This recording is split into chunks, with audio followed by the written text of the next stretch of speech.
beshared. For those not familiar with the term, beshared means that something was just meant to be. It was like preordained. Like when you find your true soulmate or that perfect job, you know, the one for which you have all of the qualifications and will make really great use of your talents. We say that this was beshared. So why is this program beshared? Well, first, this weekend, Woodlands this is the weekend in which Woodlands is celebrating Jewish Book Month. And that's a perfect time to introduce our congregants and all of you to this wonderful book that was written by Sabeeha Rehman and Walter Ruby. Second, Woodlands is being joined in hosting this program by Peace Islands Institute, New York. Now, we've been doing programs with Peace Islands for the past, I don't know, 6 or so years. We've been going on midnight, on Christmas Eve, midnight runs with them, because what else can Muslims and Jews do on Christmas Eve? We've been studying together. We've been sharing space with each other. We've been sharing meals. So it just seemed so right, so shared, that we should be together hearing from the authors of this wonderful book about Muslims and Jews who refuse to be enemies. Sabeeha and Walter are both writers, but they've come from entirely different places and they've walked very different paths. But both of them have an abiding commitment to interfaith relationships. Walter served as Muslim-Jewish Relations Director of the Foundation for Ethnic Understanding, and he organized thousands of Muslims and Jews in twinning events. I first met Sabeeha at a Sisterhood of Salam Shalom conference.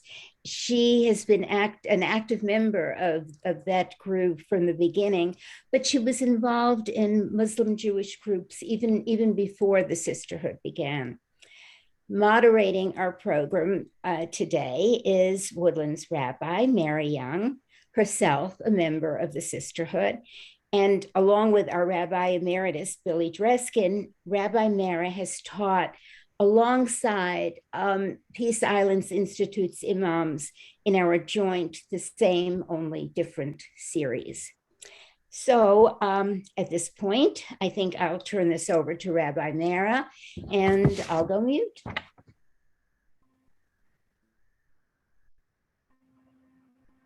Hello. Thank you, Roberta, for giving us that introduction. I'm going to remove her spotlight, and I'm going to be turning the spotlight to the two people who matter most on this call, to Walter and to Sabeeha. Delighted that we can be taking part in this all together. For folks that are just joining us, one last request. If you could change your name to your real name, and whatever community that you're here with. So if you're part of Peace Islands, if you're part of Woodlands, if you're from another faith community, we'd love to know. You also can just introduce yourself in the chat. Really, the point of these programs is to learn and to get to know Sabeeha and Walter, but it's also to see each other and to create community. And we can even do that on Zoom. So please take advantage of the chat box to introduce yourself, to say hello to everybody else. Let us know what community you hail from. You can also take advantage of the chat box for questions. Sabeeha and Walter, you're off the hook. I'll be watching the chat box. I'll take down those questions for you so that when it comes time for the question and answer session, we can take a look at those together and see what you folks have to say. So take advantage of that chat box, folks. Change your name if you will. And I am going to spotlight Walter. And I have to find Sabeeha. I lost her. There she is. Welcome to both of you. And I'm going to hand it over to you two. Thank you. Thank you very much. Thank you for that introduction.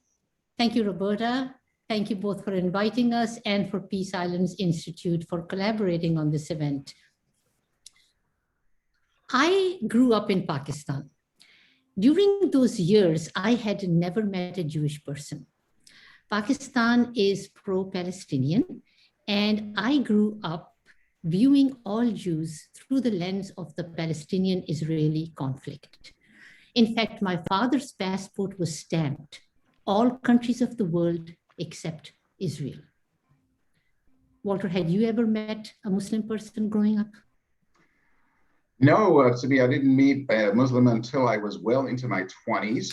Let me just, before I go any further, just say how happy I am to be here also with Woodlands, with Roberta Roos and Rabbi Mera, and also with my dear friend Emre Selig from the Peace Islands, who I knew in Washington before New York grabbed him. So wonderful to see you.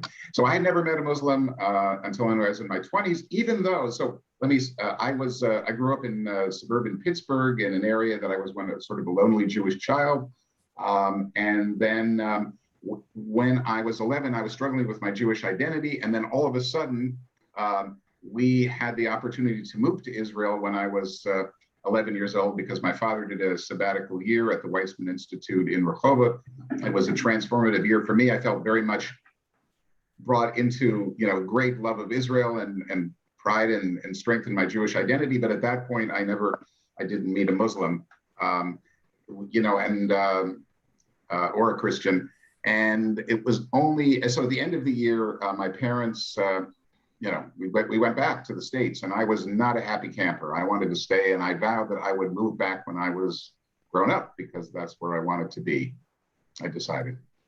So the first time I met a Jewish person was when I came to the United States.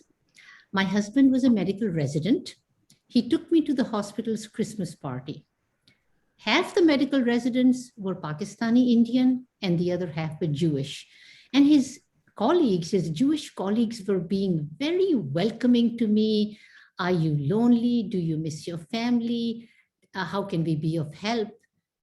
And I had difficulty reconciling my original perception about the Jewish people with the reality that I was confronting. I then find out that the upstairs neighbor who had taken me under her wing and was showing me the ropes was a Jewish woman. My husband's employer, Jewish. When I got pregnant, my obstetrician, Jewish. When I had the baby, the pediatrician, Jewish. And all these face-to-face encounters were changing my perception rapidly. And then I end up buying a home in an Orthodox Jewish neighborhood. Liked the house, bought the house, had no idea what I was getting into. My father was visiting from Pakistan, and he said to me, he was impressed. He said, this neighborhood will be good for your children, because people of faith, no matter what their faith, make good neighbors. Not only was he right, but I got a bonus out of it. I no longer had to explain to my children why we don't have a Christmas tree. How about your first encounter, Walter?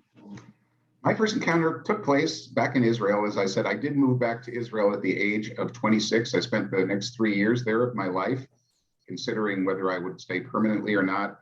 And I became a journalist based in Haifa and covering the north of Israel, which meant that I covered a lot of Israeli Arab villages and towns. And that was a real eye-opener for me, because I was brought face to face with the reality that the Arab citizens of Israel did suffer systematic discrimination. And so that was one thing. But even beyond that, I learned something even more important for the rest of my life, which was the transformative power of face-to-face encounters. So when I was out there in those towns and villages with Muslims, Christians, Palestinians, we started as journalists and subject, interviewee, but it would go much farther than that, right? Right away. I think there was a feeling from them that I was getting from them that they were very moved that I was out there as a Jew who had come to their village and was ready to report objectively on their experience, their life experience. And they would, obviously welcome me into their homes for meal, for wonderful dinners and so many other things. So that was happening, and it was just really wonderful. But when I would go home to Haifa and talk to friends and relatives, what I would often hear was, well, you know what, Walter, you're a nice guy, but you're a naive American. You don't understand the Arabs. We do. You don't understand what's going on here. You've only been a year in Israel, and who are you to tell us whatever? And I had to take that seriously. But what I started to see was, because they were right, I was a newbie and they knew things, but I would start asking people, whether they had these kind of discussions with Israeli Arabs or had gone out to those villages, and very, very few of them had. And so even in my short time, I would think, more powerful direct person-to-person conversations than many of my Israeli Jewish friends. And one of the people that I had this kind of discussion with was my uncle Ze'ev. He was from the founding generation of Israel that had fought in the first war, and in the War of Independence, they lost their son tragically in the Yom Kippur War a couple of years before I was with them. And anyway, so I would have this conversation, and I remember saying to my uncle Ze'ev at one point, well, have you ever been to Ibalin? And because that was a place where I had met Father Elias Shakur, who was a Greek Catholic Palestinian priest who had a big, big impact on me, and who was a real symbol of nonviolence, coalition, I would say, community building. And anyway, so Zeb said, of course I've been there. And I said, when were you there? And he said, well, and I'll read you from the book. He said, well, as far as I recall, I was there once in 1943. And Zeb saw my eyebrows go up, but he responded forcefully, yes, it's been a while since I've been there. So what? Don't think for a minute that just because you were there a few weeks ago and got sweet talked by that priest of yours that you understand Arabs better than I do. Listen, I don't need to go to Ibalin to meet Shakur and the others to understand what they want, which is to destroy the state of Israel as soon as they can. And one way they're trying to accomplish that is by pulling the wool over the eyes of Jewish dreamers like you. So that was what I heard, and I took it very seriously, and I love Zev dearly. But I ultimately decided that what I had found in those encounters was what I kind of wanted to do with my life, which was to reach across the barricades and meet the other face to face. And in the process, he or she would turn from a sinister abstraction into a real human being. And then there were possibilities for moving forward. So that became, in a sense, my life mission. So my life mission started by the sidewalk. I would be hanging out with my Jewish neighbors, watching our children play. I was a homemaker. This was the 1970s. I was raising two boys. And I must have invited one of them over for dinner. And the conversation would have gravitated towards dietary restrictions. And now we are saying, oh, so you don't eat pork either. At one time, she may have invited me over for coffee, and I would have said, thanks, but I'm sorry, it's Ramadan. What is that? And that is literally standing on the sidewalk, on the lawn, how the grassroots movement started for me. At one point, it occurred to me that wouldn't it be nice if my Jewish friends could meet my Muslim Pakistani friends? Because I did not want my Jewish friends to believe that I was somehow unique, that I was not like the rest of them kind of Muslims. And I also wanted my Muslim Pakistani friends to see how wonderful these Jewish families are. So we started hanging out in my home over dinner, and eventually the groups got larger and we started meeting in larger public spaces. But I raised this because of the importance of mothers, parents, connecting with one another, getting to know one another, because that is what translates into conversations at the dinner table, which our children are hearing. Walter, tell us about your interfaith experience. Okay, so mine, was, as we often say, a little bit different. I continued working as a journalist for many years after my time in Israel in the late 70s. In fact, really almost till about 2006 or 7.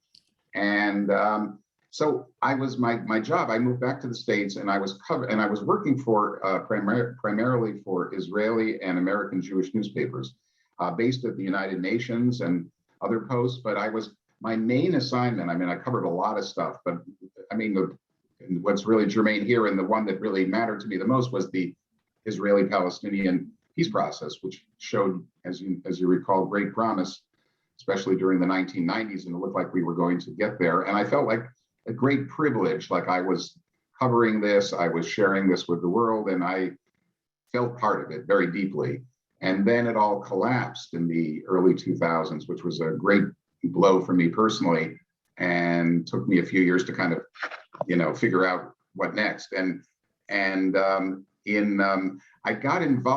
I got involved in Muslim-Jewish coalition building efforts first in New York and then across the US as a kind of alternative path to peace and reconciliation. In 2008, I was hired by an old friend, Rabbi Mark Schneier, an Orthodox rabbi and president of the Foundation for Ethnic Understanding. He hired me and said, I want you to be my Muslim-Jewish program director at the foundation. And I ended up working there for 10 years. At the first year or so, I was like, okay, well, what does a Muslim-Jewish program director do? Because I think I was the only one in existence at that point. So I had to kind of make it up. So I decided that what I would do, my job was to sort of be a shadchan, a matchmaker between rabbis and imams, Muslim and Jewish student group leaders, women's groups, different groups, young leadership. And the idea became to link them up. I mean, let's say a rabbi in Los Angeles and an imam in Los Angeles, a rabbi in Chicago, an imam in Chicago, and to encourage them to do twinning events. And then we would have, and then we had something called the Weekend of Twinning, which took place on a weekend in November, eventually became the Season of Twinning. We did it year after year and managed to grow it across the US, Canada, and then to Europe and other places, Australia, and even places like Tunisia and Morocco had twinning events. And so it was quite exciting. So I just fell in love with my job. And although some people would sometimes ask me, I meet people, what do you do for a living? I said, I twin Muslims and Jews. And they would go, boy, that must be the worst job in the world. And I said, you don't know, it's the best job in the world. It is so enriching and so fulfilling for me to bring these folks together, to watch them meet and grow close, and then bring their communities into it and watch that building. It's just so exciting, and it really feels to me like a kind of holy work. So holy work had some ground rules.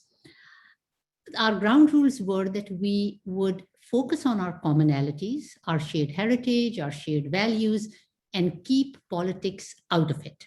In fact, in the Sisterhood of Salam Shalom, the guidelines that were given to us was that when you first establish a chapter, for the first 18 months, do not engage in politics. Allow relationships to develop, for trust to be developed. So that's what we did for the first 18 months. We did not talk politics. Then after 18 months, we still did not talk politics. Another 18 months went by. We still did not talk politics. Things were going so well that nobody really wanted to wade into murky waters. And then about 2 years ago, the sisterhood decided that now it was time for us to start addressing a difficult issue. And they formed a committee that came out with guidelines. There was training that was done on facilitation. And then this year, just as our book was released, the conflict erupted in Israel-Palestine, and the chapters in the sisterhood and the sisterhood parent organization itself engaged in this dialogue, issued statements, and it was not easy. In some chapters, it worked out very well. I personally met with some of them who've told me that. And in some chapters, relationships unraveled and they had to go on a hiatus. In fact, at one point in the sisterhood, things got so tense that some Jewish sisters left because they felt that perhaps the sisterhood was too pro-Palestinians, and some Muslim sisters left feeling that the Jewish sisters had not spoken up and had been silent in the face of what was going on. So now they are back trying to come up with more solutions and suggestions and approaches to having this dialogue. There are trainings that are being done, there are webinars that are being done. A lot of attention is going into it, and at a minimum, to allow people to feel that they have been heard. But it's still a work in progress. So Walter, tell us, how did our paths cross eventually? Yeah, so that happened, as far as we can recall, in 2010. And as part of my outreach to Muslim leaders around the country, I made a call to Daisy Khan, who many of you have heard of, who was the head at that time of the American Society for Muslim Advancement in New York. And so I made the call to Daisy's number, but Sabeeha picked up. Sabeeha was working then very closely with Daisy at the Asthma Society. And so we connected right away, and we chatted, we got to know each other a little bit. We may have met once, we met a few times at different events during those years. But at that point, I mean, in the early years that we knew each other, we had no idea where the relationship would take us. So where the relationship took us is that in 2016, my memoir, Threading My Prayer Rug, was coming out. And it occurred to me that it would be a good idea to get an endorsement of a rabbi. And I thought of Walter, who is not a rabbi, but he worked for Rabbi Mark Schneier. So I wrote to him and I said, Walter, I've written this book, and do you think that the rabbi would be willing to write a blurb? And Walter said, I have to read the book. I emailed him the manuscript, and this nice Jewish gentleman spent his day of rest reading the entire manuscript, writes back to me and says, Sabeeha, Rabbi Schneier will be happy to write a blurb, and I have an idea. Why don't the two of us write a book together? Walter, why did you come up with that idea? Two reasons. I loved your book, Threading My Prayer Rug. Any of those of you who have not yet read it, I know Sabeeha made a presentation a couple of years ago to Woodlands, but anyway, great. So those of you who have read it know how wonderful it is. Those who haven't, get it. Anyway, it just beautifully written and funny and wise and all that. So the thing was that I had been looking for a while for a Muslim co-author because I wanted to write a book about our Muslim Jewish movement that we were building and share an account of our success, because it was one of those stories where those who were involved in it were all into it, but what percentage was that of the larger public? Pretty small, and still most people are very unaware of it, unfortunately. So I wanted to do that, and I also, but as we were working on the book, as we came together in 2016 and early 17, you all know what was happening in the country at that point, and I felt that we needed a book that would be a kind of a manifesto of why the Jewish-Muslim alliance is so needed at a moment in history when both of our communities feel threatened by the rise of bigotry and authoritarianism. And as the two largest religious minority communities in America, Muslims and Jews need to stand together in support of democracy, human rights, and religious freedom, all of which make Muslim and Jewish life viable in this country. So that was the premise, or the joint premises. We sat down in early 17, as I said, and we quickly identified, the two of us, Sabeeha and I, 4 principles which we identified as really at the heart of our work together, the heart of what we wanted to say, and also at the heart of the larger Muslim-Jewish alliance building effort. So we're going to go through them pretty quickly, and you can read them in greater depth, obviously, in the book. The first one is, if you save one life, it is as though you saved the world. Now, this premise is central to both of our faiths. It's in the Quran and it's in the Talmud. And what it says, ultimately, it says a number of things, but it's about the preciousness of every single human life in Islam and Judaism. Very, very important. It's very important for Jews to know that that's central to Islam and vice versa, and yet very few do.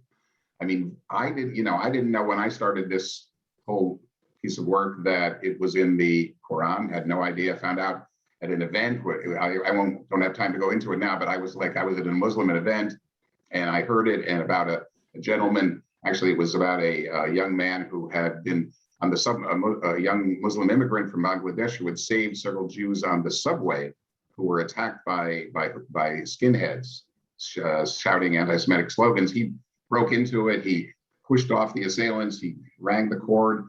So the police arrested these people, and it was a big story in 2007. Anyway, I was in an event a few weeks later honoring him, and they said, as Hassan Askari said, if you save one life, I mean, as his act exemplified, if you save one life, it is as though you save all of humankind. I was blown away. So I hadn't known about it. Sabeeha didn't know it was in the Talmud. And I venture to say, I mean, I can say this, I think, with some degree of certainty, that probably 95% of Jews don't know that it's a sacred Muslim text, or vice versa. So it's a very important in itself, and it's also important in there's many others that are of very core concepts that we share, that we just don't know we share, and that's something that Sabeeha and I are trying to address in our book. Sabeeha, do you want to talk about the second one? Yeah, and before I do that, it was interesting that at a Jewish event, when Laila Al-Askari, who's in the audience today, hello Laila, quoted from the Quran, "If you save one life," and that's when I realized that when our Jewish member said, say that again, is that in the Quran? And that's when I learned, oh, it's also in the Talmud. Anyhow, moving on, the second principle that is common to us is welcome the stranger. It is ordained in the Quran. It is ordained in the Torah. Both our mothers, Walters and I, were refugees, were strangers in their new land. My mother left India when India was partitioned into India and Pakistan, took a train with her family over to Pakistan. On the way, the trains were attacked by mobs. Thousands of people were killed. And she yet fortunately made it safely across and was welcomed in her new land. There she lived, there she thrived. And until her dying day, she believed that if there was one place on God's earth that was made for her, it was Pakistan. Fast forwarding to 2016, and the presidential elections have taken place here. And we Muslims wake up in the morning wondering whether we will become strangers in our own land. And it was in that moment when my husband, that day, the day after the election, got a call from the rabbi of our neighborhood synagogue. And I'll read a bit from the chapter called Welcome the Stranger. "I have never been inside a mosque," Rabbi Weinberg said to Khalid. Khalid is my husband. Khalid called the Islamic Cultural Center of New York on 96th Street and made an appointment for the rabbi to meet the imam. "Should I remove my kippah?" the rabbi said as he entered the mosque for Friday prayers. "Keep it on." The rabbi was very noticeable as a Jewish person. He sat on the prayer rug beside Khalid, listened to the imam's sermon, stood shoulder to shoulder with the congregation in prayer. As soon as the prayer was over, people started walking up to the rabbi. "Thank you for coming," they said. A distinguished-looking man walked up and said to the rabbi, "I wish I could give you a gift, but I don't have anything on me except for my family heirloom." And he held up his prayer beads and said, "I would like you to have this." These are the moments when I recall Martin Luther King saying, "Only in darkness can you see the stars." Now, Walter, your mother was a refugee too. Yes, that's right, Sabeeha. My mother was a refugee from Nazi Germany.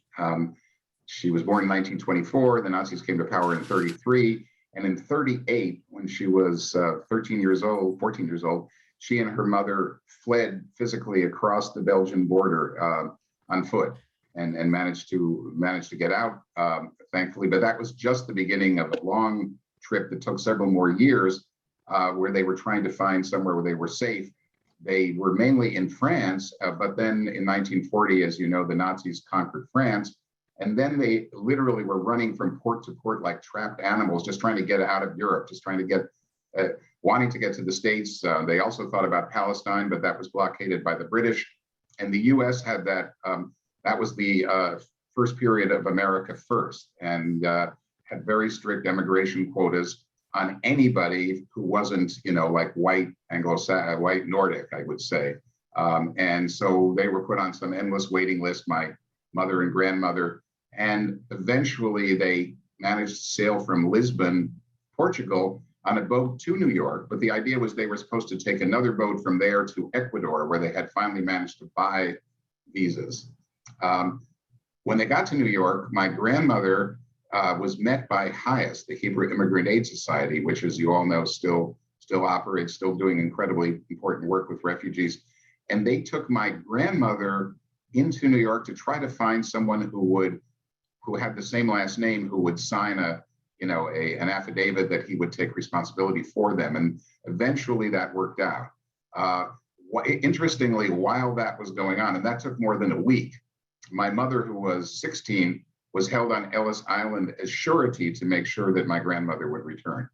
So thankfully, they were able to stay in America. Their lives were saved. My mother lived a long and wonderful life in America, raised a family, had a great career, was involved in all kinds of good deeds. And she was with the League of Women Voters. She was involved in the Civil Rights Movement. And she passed in 2005. In 2018, I had the opportunity, one I will always remember and cherish, to speak about her story at a rally in front of the US Supreme Court, where it was a rally against the Trump Muslim ban, urging the Supreme Court not to uphold that ban. And so I told my mother's story. I was asked to tell my mother's story. And then I said, you know what, everything that she went through in those terrible years, dealing with coyotes, who would rip them off, and all kinds of terrible things that, happened. And just the sense that they were nobody, nobody cared about them. Nobody, the world was turned its back. Well, the same thing is happening, I said, today with Muslim immigrants, people desperately fleeing, refugees who are fleeing Syria, fleeing violence and life-threatening violence in Syria, in Yemen, in Iraq, in Afghanistan, and the United States is just closing its doors and saying, and the president of the United States is sneering at these people and saying, well, or some people who had other people who come and say, you're illegals. You're some kind of subhumans. Well, my mother was also an illegal when she arrived in New York. She was held on Ellis Island because she didn't have the right papers. So anyway, that's welcoming the stranger, incredibly important to us. The third principle is Islah and Tikkun Olam. Islah is an Arabic word often translated loosely as reform, and Tikkun Olam is Hebrew for repairing the world. For me, both of these concepts convey the common moral imperative in both of our faiths to help those who are most in need. And so a big part of the work that I've been involved with twinning, is social service events that we do together, Muslims and Jews, going out and feeding the hungry, visiting the sick and elderly, and cleaning up parks and forest preserves, and doing health fairs where Muslim and Jewish doctors and dentists will come and serve people, volunteer to serve on a Sunday, and help people with their medical needs who do not have health insurance, et cetera. So this has all been very, very powerful because, as much as it's great to have conversations, this one is a great one, but it's to actually stand on in a homeless shelter with our aprons on side by side and ladling up hot soup to hungry and homeless people somehow brings us together in an incredibly powerful way. So, we serve and we grow closer. So that's the third one. Sabeeha, the last? The fourth one is standing up for each other. At no time did it strike home so powerfully for me as it did on a bright, sunny Sunday in February 2017, when my husband and I walked into Times Square and found ourselves surrounded by hundreds of people waving posters that said, "Today I am a Muslim too," except that they were not Muslims. They had come out there to stand in solidarity with their fellow Muslim Americans to oppose the Muslim travel ban. As I walked through the crowd, I came across a woman in a wheelchair. She must have been in her 90s. She could barely lift her head. And looking at her, I wondered what it must have taken for her to get there. Somebody had to have helped her into her woolies, gotten her into a wheelchair, down into the sidewalk, into a cab, folded and put the wheelchair in the trunk, the reverse all the way back in Times Square. And she sat there protesting loudly by her silent presence. This was a Sunday. People could have been anywhere on their day off. but they chose to come and stand out in the cold for hours to speak out and stand up for each other.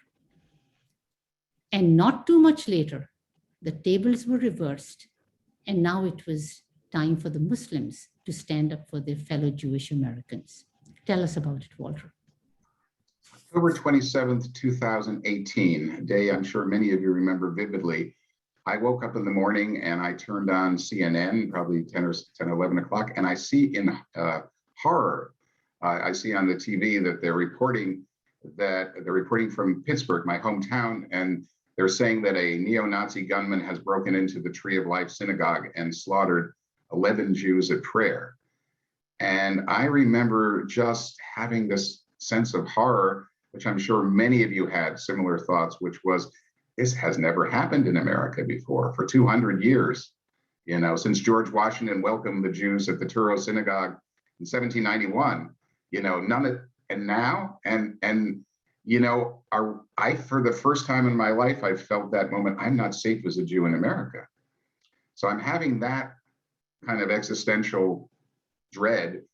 And as I'm feeling it, suddenly I see on the TV that there's a group of young Muslim men sort of gathered around, you know, outside the police line at the Tree of Life. And they're shouting slogans of, "We love you, tell us how we can help," holding up signs. And it was so powerful that that was happening.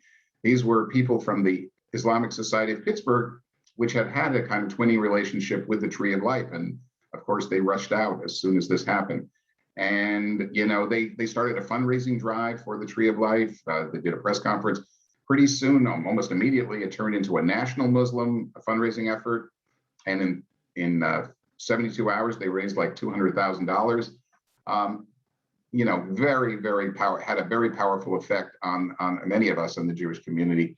The following Shabbat, there were, as you, I'm sure you know, there were services, and probably you had one, you know, for the Tree of Life. And at so many of these services across America, people showed up. I mean, thousands of people who were not Jews, Christians, Muslims, and others, to show their solidarity. Many of them just, you know, spontaneously, it seemed. I was at a synagogue in Northern Virginia called Road of Shalom. And there must have been, I mean, there were 3,000 people jammed into that synagogue there to the bursting, you know, and it seemed to me that, you know, a third of them were Muslim. And that was so powerful. I was in the social hall. I couldn't even get into the sanctuary, but I was in the social hall watching it on closed circuit TV. I was surrounded by Muslims. And one of them was a young man standing just, you know, we were jowl to jowl. And as this is going on, I'm crying. He seems to be very close to crying. We look at each other. At one point, I just spontaneously hugged him. But he was there with his two small children. And I said to him, you know, I am so moved you're here. I can't tell you. But I do want to ask you one question. Did you think that maybe this might be too traumatic for your kids? You know, they're 8, 9 years old. And he looked at me like I was a little crazy. And he said, of course not. I mean, it's so obvious I have to be here when my brothers and sisters are under attack. And they need to be here too, because they got to see this. They got to know what this is about. And this is going to be a life lesson for them. So for me, that was, Sabeeha spoke a little while ago about the light and the possible most dark moment. That for me was it. And it sustained me ever since within this work. It hasn't always been easy. We've had our share of challenges. One of the challenges that I continue to face is to motivate my Muslim brethren to get involved in interfaith activism. I am not sure what the reason is. It could be a number of factors. My network is the immigrant Muslims, and we are a young community in terms of not quite having evolved to that degree where activism, particularly Muslim Jewish interfaith activism, is a priority. It could also be that these are young families, they are busy with their careers, they have young children, very involved in their activities. Time is an issue, but it could also be that there is some degree of lack of trust. Either way, whatever the case, it is something that we have to work through. Walter, you have faced challenges. Of course I have, absolutely. And as you know, as I mentioned, I've worked in cities across America in Muslim-Jewish relations. And in some cities, I've seen the Muslim community hold back, as Sabeeha has mentioned, and in others, I've seen the Jewish community hold back more than the Muslim community. So it's very interesting to analyze why here and not there, and it's oftentimes hard to follow. But it often seems when one community or the other or both do hold back, it's about one of two elephants in the room. The first, as you can imagine, is the Israel-Palestine conflict. And as Sabeeha said earlier, you know, when there will be these upsurges of violence in Israel-Palestine, it does tend to push, you know, to put the skids on what we're doing here. It has a very palpable effect, as it did earlier this year. And so the way I would often see it, and this is obviously going back further than this year, but some of the earlier violence outbreaks, is that, you know, I would need to call, because my job, again, as the shadchan and as the matchmaker, would be to call the rabbi in LA and the imam there and say, well, have you guys started planning the twinning, because it's only 2 months from now? And, you know, normally they would say, yes, of course, we're on the way. But this year they were like, well, actually, I haven't called him. And when I would ask why, they would say, you know what, it's just very uncomfortable right now. It's not like we're angry at each other, but it's very hard to have that conversation. People, you know, and so, you know, I would say, but you got to pick up the phone, because we've all invested so much in this. We can't let this, you know, tear us apart. And eventually they would, and eventually we would come back. And that's been the pattern over the years, but we do get set back by that. And the second one is a little less known. It's about the second elephant. It's about, things in our text, pieces of doctrines in our respective holy books that offend the other. And there's plenty of that in both the Torah and the Quran. I have to say myself that when I first read the Quran and read how the Jews, the children of Israel, you know, the biblical Jews were presented in the Quran, it made me uncomfortable and made me feel that it was hostile, it felt to me that the Quran was kind of waving its finger at the children of Israel and saying, how could you betray God? He, you know, brought you across the Red Sea. He took Moses up onto the mount, and Moses came down with the 10 Commandments. And what were you doing? You were worshiping the golden calf. Shame on you. What kind of people are you? So that was what I heard. And when I picked up the phone, you know, I called imams and I called Muslim scholars, and I said, you know, I'd like to hear your take on this and why. And usually they would say, well, yeah, Walter, but you know, it says exactly the same thing in the Torah, or close to the same thing. And yeah, of course, when you read the Torah and you see a lot of the same language and the same feeling, and from the prophets, and you know that this was wrong in the way they behaved at that time. So, you know, what it made me think about. So first of all, I just thought, well, you know, this is when I thought about my own reaction. I said, you know, this is a very human tendency we all have in all of our groups, in all of our communities, you know, Jews, Muslims, African Americans, Hispanics, Asians, you know, white people, you name it. It's like, it's okay for us to, you know, criticize ourselves and laugh at ourselves, but God forbid somebody uses similar language and we're already calling him or her an anti-Semite or an Islamophobe. So the point is that that perspective helped me work through this. And again, pick up the phone has become my main motif. If we don't pick up the phone, then these feelings fester and don't get dealt with adequately. Sabeeha. Yeah, so I'd like to conclude by sharing some of the lessons that we have learned, which we feel that whereas we are not in a position of solving the Israeli-Palestinian conflict, there is a lot that we can do to make America a better place and to deal with these issues. Number one is that the idea that we are Americans first. While the Israeli-Palestinian conflict means much to us, we care deeply about it, we live here, not there. And unless Muslims and Jews come together and prevent the conflict from dividing us here at home, we stand at risk of pluralism being threatened and democracy being threatened. We are two minority faith communities. And if we look at what happened on January 6th, that was just the prologue of worse days to come. And we are seeing that being unfolded in voter suppression laws. And should democracy be threatened, we minority communities will suffer.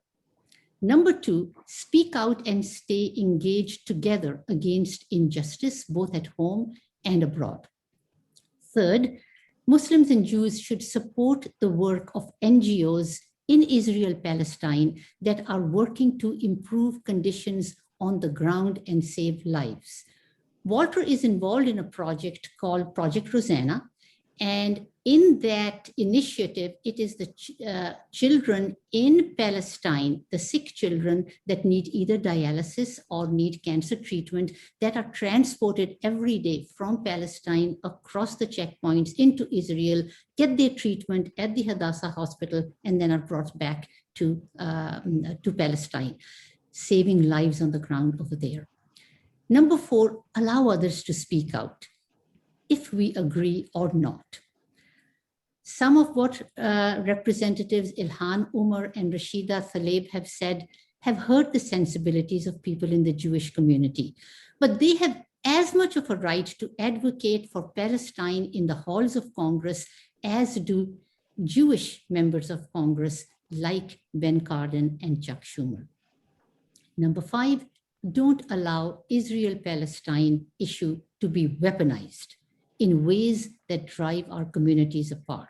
And an example of that is former President Trump, who in referring to Tlaib and Omar said, tell them to go back to where they came from. Number six, let's not denigrate or demonize people on either side. Activists like Linda Sarsour correctly demand that they be able to speak out freely as proud Palestinian Americans. But we disagree when Zionists are demonized, such as statements that you cannot be a Zionist and a feminist at the same time. Number seven, Muslims should engage with mainstream American Jews who consider themselves Zionists rather than allying themselves exclusively with anti-Zionist Jewish groups. And likewise, Jews should engage with Muslims like Tlaib and Omar and Sarsour on issues on which they agree, work collaboratively on causes that both sides agree with, whether it is racial injustice or income equality, even though you disagree on the Israel-Palestine issue. And finally, number eight, let's be cautious about labeling one another as anti-Semitic or Islamophobic. We acknowledge the sensitivities on both sides. Criticizing Israel's policies and its leaders is just that, a criticism of policies and leaders. It is not a declaration against Jews. Likewise, being critical of Muslim leaders and their policies does not translate into Islamophobia.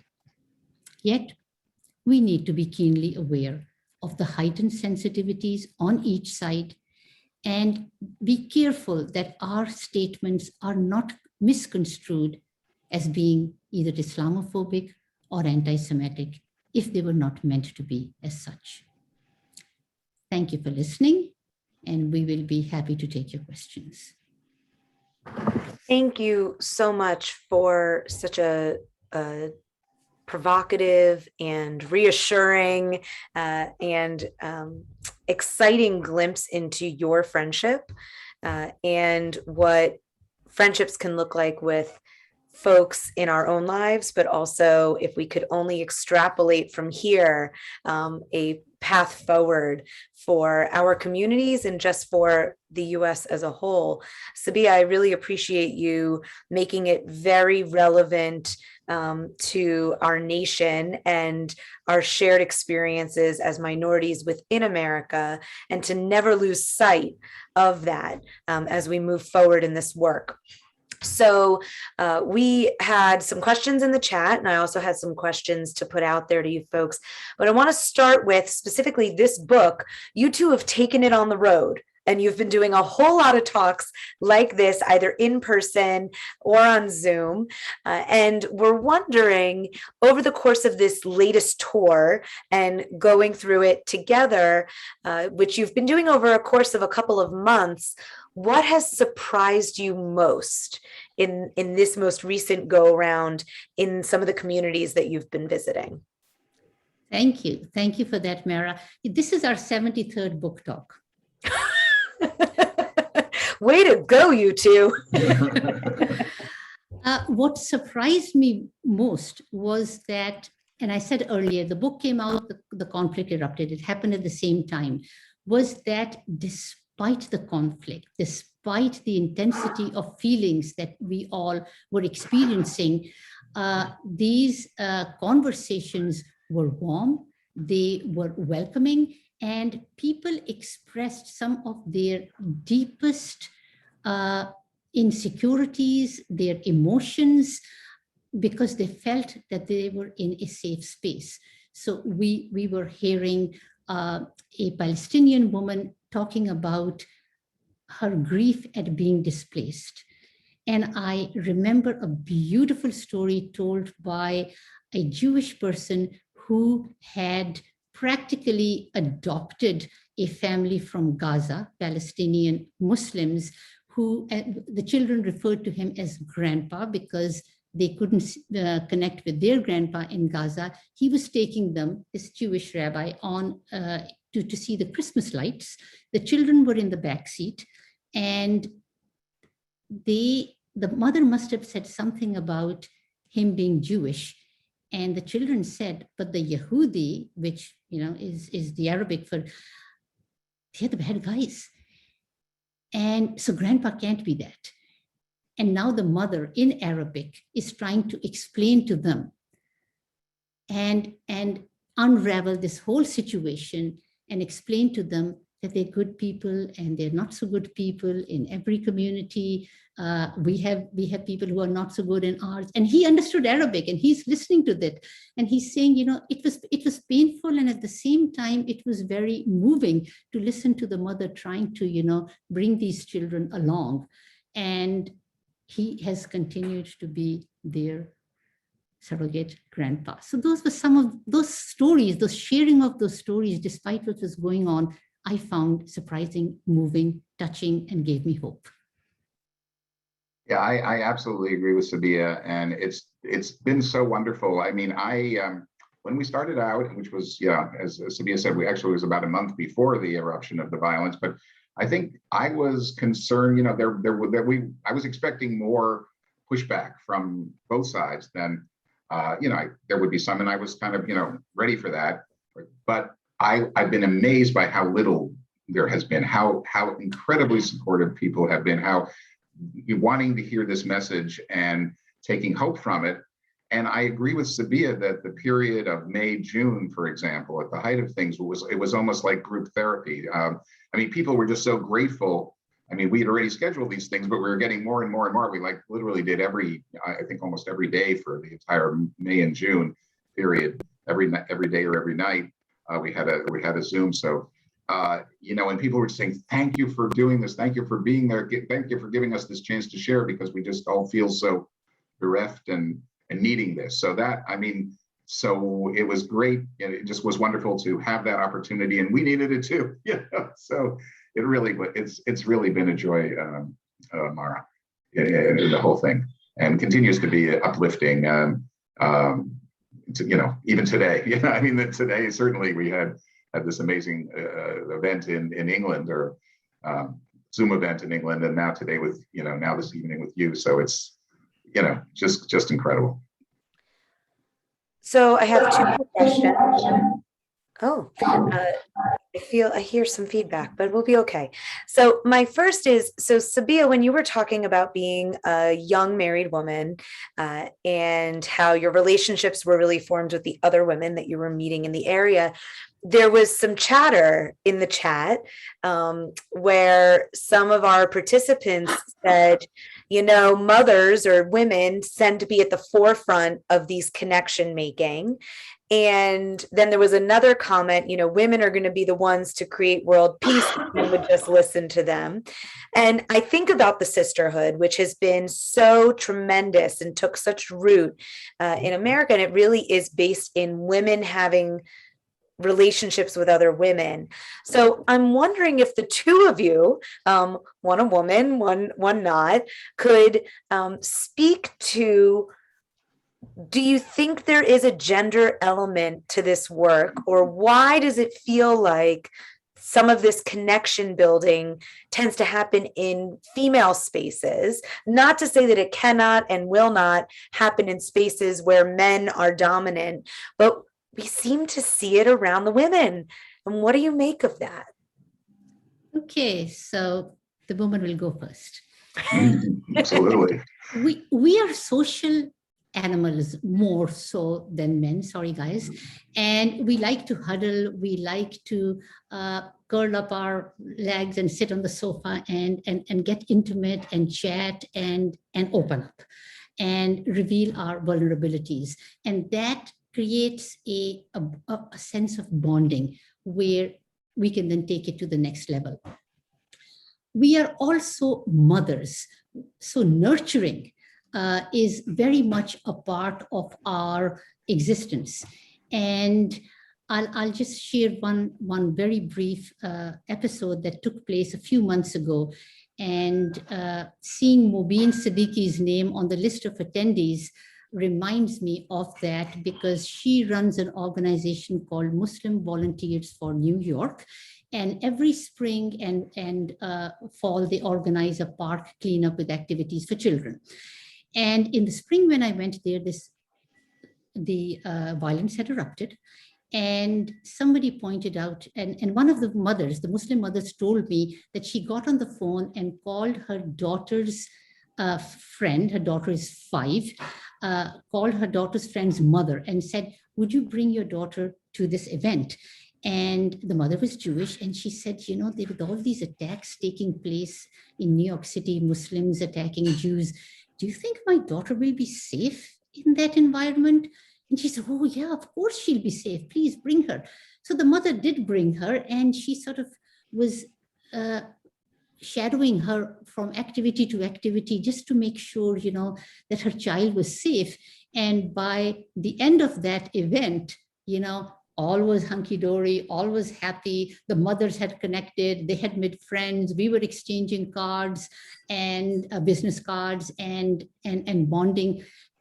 And looking at that, it reminded me that it does start with the mothers. This mother picked up the phone, reached out, the other mother took a chance, came, and I pointed out to the mother, I said, this is where it starts. Look at these 2 kids playing over here. She said, what do you mean? I said, Muslim-Jewish relationship building. This is where it starts. It starts in kindergarten. And the mothers have to be the ones who make it happen. Well, I'll just say very briefly that I really agree with Sabeeha. I mean, the emergence of the Sisterhood of Salam Shalom and its incredible growth really shows what she is saying. I mean, across the country where there's, I don't know how many chapters, 150 or? Plus, 150 plus. Okay. Yeah. And there many more want to join. So it's a huge thing. And yeah, I think that, in general, women are, all of what Sabeeha said, they're less maybe prone to, ideological principles above everything else. And so I'm always very, very comfortable when we've addressed so many sisterhood groups, and we've addressed Daughters of Abraham groups, which includes Christian women. And I'm always the only man, and I'm just totally comfortable, and the vibes are incredible. So it's an incredibly precious resource that we need to keep growing. And yeah, I think it also, obviously impacts the men too in different ways, but just to see that happening, and so it's a very important piece of the story, fact on the ground, as they would say, which we need to keep hope. I know it'll keep growing. I appreciate the idea that you raised up the relationship between the children. It's really as a mother of an 8-year-old and a 5-year-old, my 8-year-old has now become aware there are different children of different religions, different skin tones and everything. And luckily, the school that she's a part of, the public school, has become increasingly diverse in terms of cultural and ethnic backgrounds. It's really a beautiful thing. And it's so innocent the way in which these children interact with each other and want to know about each other's holidays. And you think to yourself, it's us adults who seem to get in the way. So the more opportunities that we can actually create for them to just be children together seems to be the most effective way of building these partnerships that we adults have to work so hard at, right? Because they start with that human connection before they go anywhere else. It reminds me of another story. One of my Jewish friends in the Daughters of Abraham was telling us it was Yom Kippur. And she said, I have a 7-year-old grandson who said, Grandma, what is Yom Kippur? So I start telling him, you start fasting. And she went through the whole ritual. And when she finished, she said, oh, so it's like Ramadan. And she said, what do you know about Ramadan? He said, oh, my friend Ali told me all about it, So here's this young Jewish boy who knew about Ramadan before he knew about Yom Kippur because of the children, the connections that they make. Isn't it sweet? It's so, my daughter's so excited that it's Diwali soon. She was drawing lamps and because there's a lot of children who celebrate it in her school. And so she was telling me all about Diwali, which was exciting from the Hindu faith. And So the last question that I'll ask, and I think that you started to talk about this when it comes to the kind of the rules of engagement and how to build relationships with people from different faiths, particularly Muslim Jewish relationships. Jen at Woodlands asked, what good twinning would really look like, how two communities can come together and keep the energy going to form those relationships. I'm so pleased and just so happy that our friends from Peace Islands are here with us. And I was private chatting with Emre and with Hassan, who have become our friends, and we're so grateful that you're here, and Emre especially that you're here joining us. How do you think, not only by picking up the phone and building the relationship that way, how can two communities keep the fire going, keep that relationship happening over time? Well, there is a multiplicity of ways. I mean, if I try to look back on, things that have been done, everybody sort of, often finds their own ways. A lot of, obviously doing holiday events together, is a big one. Festive occasions in that context. Learning, learning events where we talk about, if you save one life, read these principles. The tzedakah and tzedakah, the same word, this very similar concepts, and just finding out about those things is so incredibly powerful. I've obviously mentioned the community service, which, to me just is, works brilliantly. And then having some serious discussions about the threats that we face and how do we stand up for each other effectively? How can we be there for each other? So that's kind of a laundry list. And I'd say that maybe some of this and some of that, so that we get the, you get the full gamut. And I think that's, so there's no, I don't have a formula, but I think that all of those elements are real important. And you see what you're obviously you see what folks relate to and what turns them on but staying with it, having that solid relationship so that you can pick up, Mara can pick up the phone anytime and call Emre and say, well, or, obviously it's great if you can say, okay, we did this in November, we're going to try to do another one in the spring, and, have a sense of continuity that that wasn't a one-shot deal, but it goes on. So those are some thoughts. I do want to give credit to our Peace Islands Institute friends, because I think they are pros, exceptional Yes, at they are. building and maintaining those relationships that we weren't able to have a Woodlands, Peace Islands iftar because of COVID last year. And still Emery said, I want to take you to dinner. And we went and we sat outside so that we could still have that relationship maintained, even when COVID was trying to get in the way. So truly a shout out to Peace Islands Institute, and that they are firm believers in this work and push the rest of us to do it. I'm so grateful. I know Woodlands is.